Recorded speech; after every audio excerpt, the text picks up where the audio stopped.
अभी तक इनके न्यू ना जच्ची है कि ये हमारे जो गुरु हैं ये कति नकली हैं। और उनका उस समय यकीन होगा जब इस दास के ज्ञान को अच्छी तरह समझेंगे और सदग्रंथों से मेल कर लेंगे, फिर उन नकलिया न छोड़कर आप आ जाएंगे। कुछ एक ऐसे व्यक्ति होते हैं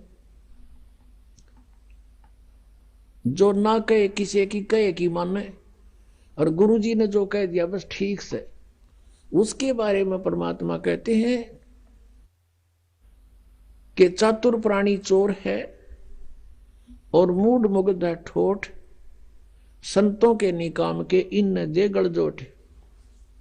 इतने प्रमाण देख के और जो व्यक्ति नहीं मान रहा कि ये संत नहीं है, कहते फिर वो तो मूड है, मुग्ध मूड ठोठ, फिर वो हमारे काम के नहीं है, वो वहीं पड़े रहे उन्ना दो रहे। एक भक्त कह रहा था जी ये आम तगे सारे जितने दूसरे पंथा दौरा बैठे हैं। उसने एक उदाहरण दिया कि जैसे बाई बस ट्रेवल कर रहे हैं और रास्ते में कई बार बस खराब हो जाती है, तो कुछ तो बुद्धिमान से जब आइडिया ला लें कि यह खराब होगी, झटकम पटकम होने लाग रही है, जब रुक जा और साथ में दूसरी बस आ जाती है तुरंत उतर कर चढ़ जाते हैं, वो ना देखते कदे किराया दोबारा देना पड़े। कुछ ऐसे होते हैं कि कंडक्टर ड्राइवर ने कह दे भाई गाड़ी खराब होगी, वो उतर के फिर दूसरी में बैठे। और उन्होंने कहता कुछ ऐसे होते हैं फिर भी बैठे रहे, कंडक्टर ड्राइवर के कहे पाछे भी, वह जब उतरेंगे जब कंडक्टर ड्राइवर भी दूसरी बस में चढ़ लेंगे, वो जब उतरा करें क्या सचमुच ये भी नारा है। तो कुछ ऐसे हैं जब इनके गुरुजी आते यहाँ तो पलायन कर जाएंगे, क्योंकि जनता इनको जीवन नहीं देगी। यहाँ पर इनका अनमोल जीवन बर्बाद कर रखा, एक सांस की कीमत है। परमात्मा कहते कहता हूं कई जातों कहूं बजा के ढोल, और ये श्वास जो खाली जात है ये 3 लोग का मोल। एक श्वास की इतनी कीमत, मनुष्य जीवन के कितने जीवन सांस बर्बाद कर दिए, क्योंकि श्वासों से जीवन है जीव का, और ये कितने बर्बाद हो गए सत भक्ति ना करने से।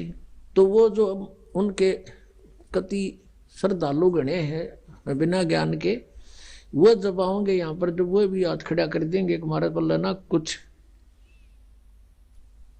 तो ये भी पुण्यात्मा होगा कोई ऐसा कह देता है। वैसे यहाँ बहुत से ऐसे महंत हैं जो बहुत से शिष्य बनाए हुए थे, उनके शिष्यों ने उनसे संपर्क साधा इस ज्ञान से परिचित होकर के, और कहा जी देखो आप भी भगवान के लिए निकले हो और हम भी भगवान के लिए ही आपके अनुयायी बने। यदि ये ज्ञान गलत है तो हमें क्लियर करके बता दो। अगर ये रामपाल ज्ञान गलत बोल रहा है तो हमें बताओ, ये प्रमाण दे रखे, और नहीं तो फिर आप भी आओ।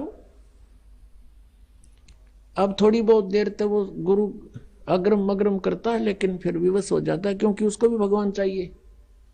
अगर इतनी सच्चाई देखकर वो नहीं आते हैं, नहीं मानते हैं, तो वो संत है नहीं, वो तो परमात्मा भी नहीं चाहते, केवल महिमा चाहते हैं अपनी। बस चेले बने रहे, जय जयकार हो ही रहे, फिर कट्ठे भूत बनेंगे सारे। आदरणीय गरीबदास साहिब जी को जो परमात्मा ने उनको ये तत्व ज्ञान दे दिया था,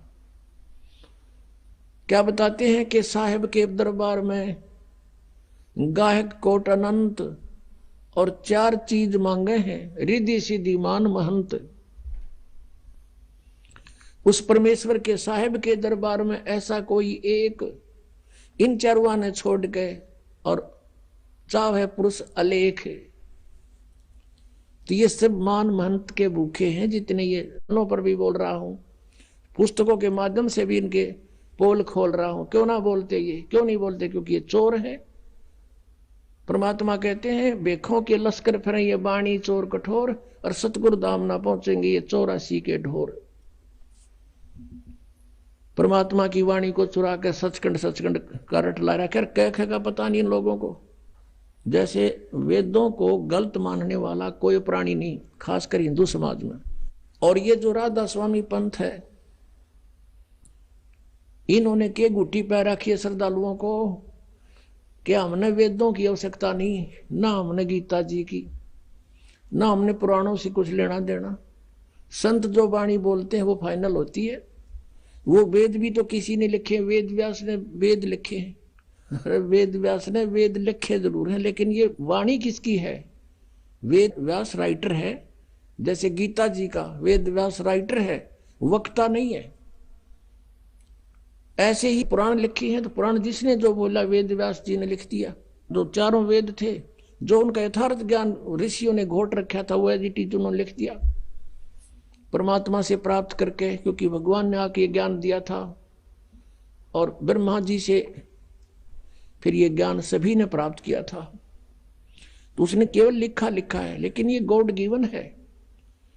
और ये क्या बताते हैं कि संत जो भी नाम दे दे वो ठीक, उसी से मोक्ष हो जाएगा।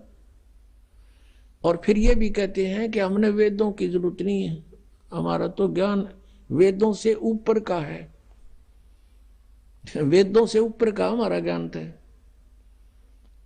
और हम जैसे कोई कहता है, अभी जैसे यहाँ कमल बताते हैं शरीर में पीछे, तो वो कहते हैं हम तो सीधे त्रिकुटी से चलते हैं, हमने त्रिकुटी यहाँ नहीं है, वैसे वो यहाँ बताते हैं यहाँ बैक में होती है, और कहते हैं हम सीधे त्रिकुटी से चलते हैं, हमारा तो वहां से मार्ग शुरू होता है।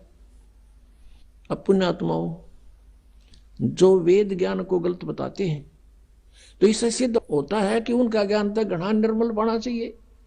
वेदों से ऊपर का है तो कुछ वेदों वाला भी थोड़ा बहुत समावेश चाहिए उसके अंदर। जैसे 10वीं का सिलेबस होता है, 10th का क्लास का, तो उसमें पहली से लेकर कैक है तो वहीं से शुरू होते हैं। तीसरी, चौथी, 5वीं, 6ठी, 8वीं, 9वीं का भी कुछ उसमें समावेश होता है ज्ञान का। और इनका ज्ञान दिखाते हैं आपको राधा स्वामी वालों का, जो ये कहते हैं कि हमारा ज्ञान तो वेदों से ऊपर का है। अब दिखाता है इनका ज्ञान, 2 बोल इनके भी सुना दूं राधा स्वामी वालों के। एक पुस्तक है सारवचन राधा स्वामी वार्तिक, ये देखिएगा, इसकी एक झलक दिखाते हैं आपको। सारवचन राधा स्वामी वार्तिक, राधा स्वामी सत्संग व्यास, ये कहां से छपी है? प्रकाशक है जगदीश चंद्र, सेक्रेटरी राधा स्वामी सत्संग व्यास, डेरा बाबा जयमल सिंह, पंजाब। 2003 में ये 16वां संस्करण है, और ये यहां से छपी है, printed in India by Lakshmi offset printers, Delhi. इतने में इसकी भूमिका में क्या लिखा है कि सारवचन राधा स्वामी वार्तिक हजूर स्वामी जी महाराज के वचनों का संग्रह है। ये वचन सत्संगों तथा अन्य चर्चाओं के दौरान सत्संगियों ने नोट किए थे। स्वामी जी महाराज के परम धाम सिधारने के कुछ वर्ष बाद इनका संग्रह करके पुस्तक के रूप में छपवाया गया। सन 1902 में बाबा जयमल सिंह जी महाराज ने सारवचन राधा स्वामी वार्तिक को पहली बार गुरमुखी लिपि में छपवाया। प्रस्तुत पुस्तक उसी प्रथम गुरमुखी संस्करण के अनुसार है और अब इसका हिंदी संस्करण प्रकाशित किया जा रहा है। स्वामी जी महाराज का शुभ नाम, जिसने युरादास स्वामी पंथ का चिमटा गाड़ा, जिसका प्रवर्तक माना जाता है, स्वामी जी महाराज का शुभ नाम सेठ शिवदयाल सिंह जी था। आपने अगस्त 1818 में आगरा शहर में जन्म लिया। आपके पिताजी का नाम सेठ दिलवाली सिंह जी तथा माता जी का नाम महामाया जी था। आपके पूर्वज पंजाब के रहने वाले थे तथा घर में गुरु ग्रंथ साहिब का पाठ किया जाता था। आपके माता पिता हाथरस के प्रसिद्ध संत तुलसी साहिब के भगत थे। स्वामी जी महाराज ने भी तुलसी साहिब की काफी संगत की थी।